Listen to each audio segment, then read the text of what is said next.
Welcome to compile करो। आज हम सर्च के आर्किटेक्चर के बारे में जानेंगे, किस तरीके से एक इफिशिएंट और स्केलेबल सर्च का आर्किटेक्चर बनाया जाता है और किस तरीके से चीजों को हैंडल किया जाता है।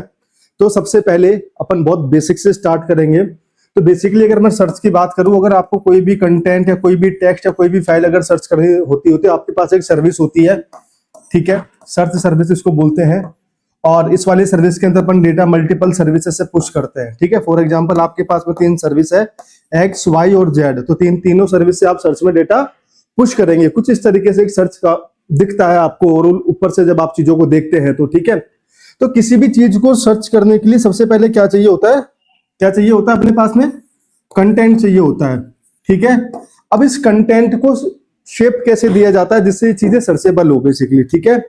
तो अगर मैं आपसे बात करूं, यूजर की कोई क्वेरी होगी, ठीक है। फॉर एग्जांपल मैंने लिखा कि माय नेम इज अरविंद, ठीक है। अब इस नाम से कोई डॉक्यूमेंट होगा, ठीक है। अगर मैंने अरविंद सर्च करा था, मुझे ये वाला डॉक्यूमेंट को रिटर्न करना है, ठीक है, या फिर ये वाला रिजल्ट मुझे रिटर्न करना है क्योंकि अब मेरा नाम मैच हो रहा है। तो बेसिकली जब यूजर कोई भी क्वेरी डालता है, ठीक है, तो सबसे पहले आप उसमें से टोकन्स निकालते हो, है ना। बहुत सिंपल से पहले स्टार्ट करेंगे, फिर बड़ी पिक्चर देखते हैं कैसे काम करती है। टोकन निकालने के बाद में फिर आप स्टेमिंग के प्रोसेस पे जाओगे, ठीक है। स्टेमिंग का मतलब क्या होता है, एक्चुअल वर्ड निकालना। रनिंग से रन बनता है, ठीक है। सो बेसिकली रन क्या है, इसका कोर वर्ड है, और रनिंग जो है इसकी एक फेज है, ठीक है। तो इसका कोर वर्ड क्या है, उसको बोलते हैं स्टेमिंग, ठीक है। किसी भी वर्ड से उसका कोर वर्ड निकालना, उसको बोलते हैं स्टेमिंग। एक आता है टोकन्स। टोकन्स में बहुत सारी चीजें होती है, आपके पास में एन ग्राम्स होता है, बाई ग्राम्स होते हैं, ठीक है। तो इनके बेसिस में मतलब इफिशिएंट वे में एक पूरे टेक्स्ट को टोकन्स में ब्रेक किया जाता है, उसके बाद में उन चीजों को इंडेक्स किया जाता है, ठीक है। इंडेक्सिंग सबसे इंपॉर्टेंट होता है किसी भी सर्च के आर्किटेक्चर के लिए, है ना। उसके बाद में फिर आप क्या करते हो, स्टॉप वर्ड्स को हटाते हो, मतलब जो अननेसेसरी वर्ड्स होते हैं वो स्टॉप वर्ड्स होते हैं। अगर मैं यहाँ पे एग्जांपल लूं इस वाले स्टेटमेंट में, तो आपके पास में स्टॉप वर्ड कौन सा आएगा, इज, आर, एम, ये सारे स्टॉप वर्ड्स होते हैं, इनको हटाने पड़ते हैं क्योंकि इनसे सेंटेंस का कोई सेंस नहीं बनता है। तो मुझे, क्योंकि सर्चेबल के लिए मुझे कोर वर्ड चाहिए जिससे मैं सर्च कर सकूं, है ना। इस वजह से मैंने स्टॉप वर्ड्स यहाँ से हटा दिए। अब बेसिकली किसी भी सर्च के आर्किटेक्चर में ना 2 चीज सबसे इंपॉर्टेंट होती है, अगर आप देखेंगे तो ऑटो कंप्लीट होता है और एक सर्च होता है, ठीक है। सो बेसिकली ऑटो कंप्लीट में अगर मान लीजिए आपने ए, आर और वी डाला, तो उसके बाद वो नीचे सजेशंस देता है आपको बहुत सारे, ठीक है। ARVIND अरविंद हो गया, ARVINC हो गया, ठीक है। इस तरीके से बहुत सारे वर्ड के आपको सजेशन देगा, ठीक है। अगर अब मुझे इन सब चीजों को बहुत बेसिक वे में अगर रिप्रेजेंट करना है, तो मैं क्या करूंगा, मैं ट्राई का यूज कर सकता हूं। क्यों? क्योंकि ट्राई जो आपके पास में होता है वो कैरेक्टर वाइज चीजों को स्टोर करके रखता है। तो आप एक वर्ड को एक ट्राई के अंदर स्टोर कर देंगे तो आपको पता लग जाएगा। तो बेसिकली ऑटो कंप्लीट के लिए ट्राई का यूज किया जाता है, ठीक है। अब मुझे अगर इसको रियल टाइम में इंप्लीमेंट करना हो तो मैं क्या करूंगा, रेडिस के अंदर मैं ट्राई को इंप्लीमेंट कर दूंगा। रेडिस में क्यों करूंगा, क्योंकि ये इन मेमोरी के अंदर होता है और फास्टर होता है, ठीक है। सो ट्राई को अगर आप रेडिस में इंप्लीमेंट करेंगे तो आपका ऑटो कंप्लीट वाला जो पार्ट है वो फास्ट हो जाएगा, ठीक है। अब इसके बाद में आता हूं सर्च के मैकेनिज्म पे। तो जैसे बेसिकली आपके पास वर्ड आपको दिख गया ऑटो कंप्लीट से, आपने किसी पे क्लिक करा, क्लिक करने के बाद में आपको टोकन्स मिले। सो सर्च में होता क्या होगा, तो अब मुझे सर्च करना है कि ये वाला ARVIND अगर मेरे पास कोई वर्ड आया, इसको मुझे किसी डॉक्यूमेंट से मैच करना है, तो मैं यहाँ पे एक डॉक्यूमेंट की मैपिंग मेरे पास होगी, तो मैं डॉक्यूमेंट को रिटर्न कर पाऊंगा। सो बेसिकली अब होता क्या है कि वर्ड के कोरस्पॉन्डिंग, इस वर्ड के कोरस्पॉन्डिंग डॉक्यूमेंट्स की मैपिंग रखी जाती है, ठीक है। तो कैसे रखोगे आप, आपके पास में कोई वर्ड है, इसको आपने बोला कि ये डॉक 1 है, ये डॉक 2 है, ये डॉक 3 है, इस तरीके से मैपिंग रखते हैं जिससे मैं फास्टर वे में चीजों को सर्च कर पाऊं, ओके। उसके बाद में होता क्या है, फिर आपको ये वर्ड इस वाले डॉक्यूमेंट में किस पोजीशन पे आ रहा है, कितना फ्रिक्वेंसी है, इस वाले डॉक्यूमेंट की रैंकिंग कितनी है, कितना अच्छा डॉक्यूमेंट है, कंटेंट की क्वालिटी क्या है, इसके बेसिस पे फिर आप अपने सर्च रिजल्ट को ऑप्टिमाइज करते हैं और बेस्ट सर्च रिजल्ट आप देते हो, ठीक है। कुछ इस तरीके से आपका एक ओवरऑल बेसिक सर्च का इंजन इंटरनली काम करता है और इस तरीके से दिखाई देता है। तो यहाँ पे अपन एक एग्जांपल लेंगे गूगल सर्च का बेसिकली। तो गूगल सर्च कैसे काम करता है थोड़ा सा पहले इसको समझने की कोशिश करते हैं। तो सबसे पहले आपके पास में होता है क्रॉलर। स्क्रॉलर क्या करता है कि आपके पास पब्लिक का जितना भी डेटा होता है ना उसको स्क्रॉल करता है, सॉरी स्क्रॉल नहीं करता, क्रॉल करता है, ठीक है, पब्लिक का डेटा क्रॉल करता है। अब ये डेटा क्रॉल करना है कि नहीं है, इसको कैसे पता चलता है? एक robot.txt होती है, ये फाइल बताती है कि ये वाला जो पेज है, ठीक है, इसको आप क्रॉल कर सकते हो कि नहीं कर सकते हो, किसी भी वेबसाइट के पब्लिक जो यूआरएल्स होते हैं, ठीक है। उसके बाद में होता क्या है, इसके अंदर एक साइट मैप होता है, किसी भी वेबसाइट के अंदर एक साइट मैप होता है।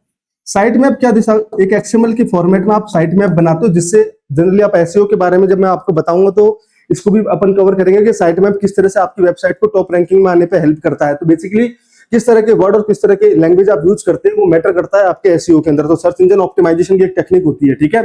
सो एक्सएमएल के फॉर्मेट में आपका साइट मैप होता है, उसके बेसिस पे बाकी जो यूआरएल्स होते हैं उनको क्रॉल करते हैं, क्रॉल करके अब होता क्या है, ये सारा डेटा आता है एक पाइपलाइन में पुश हो जाता है, ठीक है। एक पाइपलाइन में आपने डेटा पुश कर दिया। तो मैं यहाँ पे अगर सिंपलिसिटी के लिए अगर जानूं तो आपने आपके पास एक क्रॉलर एक सर्विस थी, उसका डेटा आपने काफका की पाइपलाइन में पुश कर दिया, ठीक है।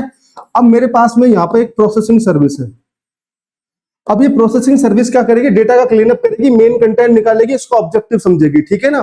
तो बेसिकली जो डेटा आपके पास में है उसको फेजेस में ब्रेक करना, ठीक है, टोकन्स निकालना और ऑब्जेक्टिव डिफाइन करना उस वाले डेटा का, ठीक है।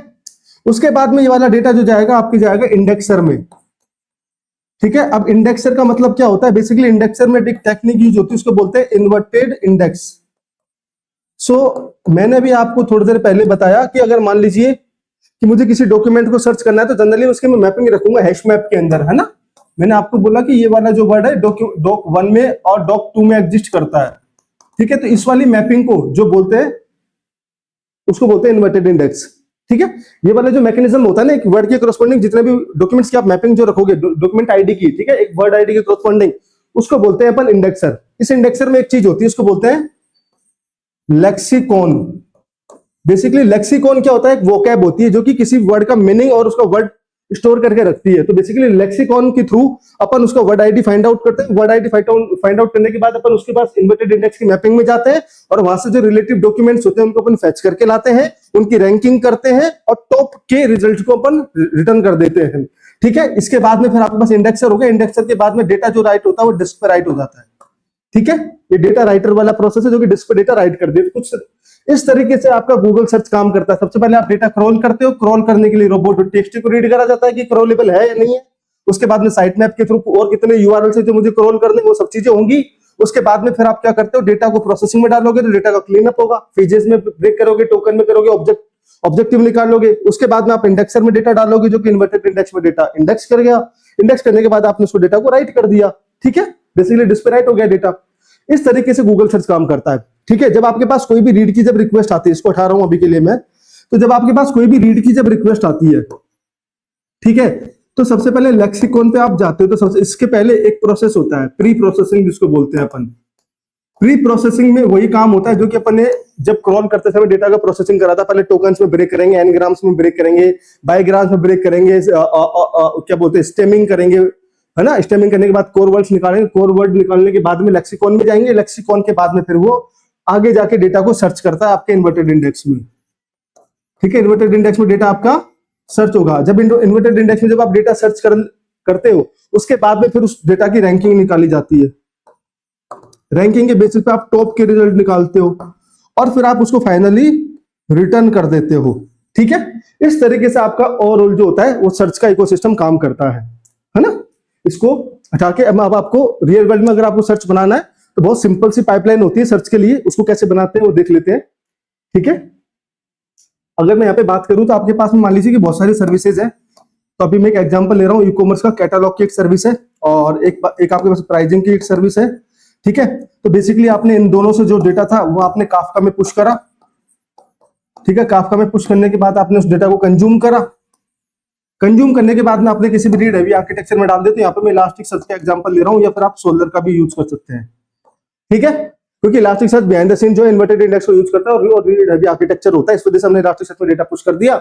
और जब आपको किसी भी रियल टाइम में अगर प्राइसिंग चेंज करनी है तो आप क्या करोगे, इस वाले के साथ में एक रेडिस का भी सपोर्ट डाल दोगे। तो बेसिकली जो डॉक्यूमेंट यहाँ पे अपडेट हो रहा है वो यहाँ पे अपडेट हो जाएगा, क्योंकि इलास्टिक सर्च जो है सर्टेन सेकंड्स के बाद में डेटा अपडेट करता है, ठीक है। उसके पीछे एक मैकेनिज्म है, उसको अपन जब इसका आर्किटेक्चर डिस्कशन करेंगे तब समझेंगे ठीक है। तो रियल टाइम अगर आपको प्राइसिंग चाहिए तो आप जैसे डॉक्यूमेंट फेच करके लाते हो उसके बाद उसकी करस्पॉन्डिंग क्या अपडेट मेटा डेटा है, वो मेटा डेटा आप रेडिस से निकाल लोगे, रेडिस से इन दोनों से फाइनली मर्ज करके आप एक रिजल्ट बना के रिटर्न कर दोगे।